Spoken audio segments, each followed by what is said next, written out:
C'est-à-dire, tu dois d'abord te concentrer sur toi-même. Il y a des gars qui pensent réellement. Il y a des gars qui pensent réellement que la solitude est un frein. Il y a des gars qui pensent réellement qu'être seul pour travailler, tout c'est un frein et tout. Que c'est en étant avec les autres que tu ne pourras exploiter le maximum de ton potentiel. Oui, c'est vrai. En étant avec les autres, tu pourras découvrir de nouvelles choses, tu pourras faire de nouvelles expériences et tout et tout.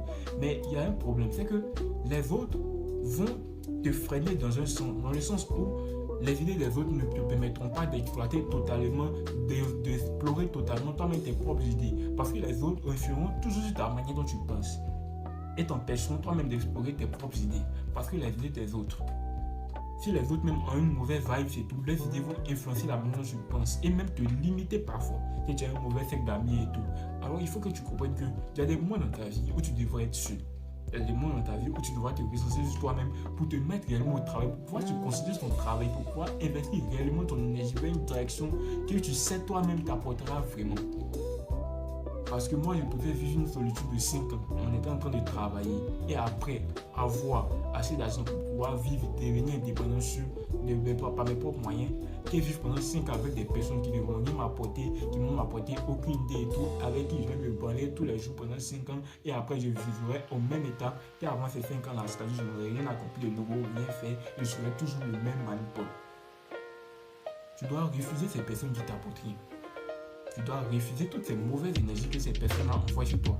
Parce que c'est ces énergies-là qui te freinent, ce sont ces pensées-là qui te freinent.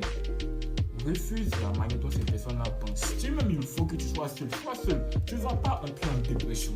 Tu ne vas pas entrer en dépression. La solitude n'est pas, c'est-à-dire la solitude n'est pas ce qui envoie la dépression. C'est que ce qui envoie la dépression, c'est d'être seul, mais de ne rien faire. C'est-à-dire que tu es seul là, tu ne fais rien, tu es juste assis, tu es là, tu ne fais rien. Mais si tu es seul, mais tu te concentres sur ton travail, mais tu te concentres sur le fait de t'améliorer vers une direction bien précise. Je te promets bon que tu n'entreras jamais en dépression. Pas que tu n'entreras jamais en dépression, jamais entrer en dépression, c'est trop dit.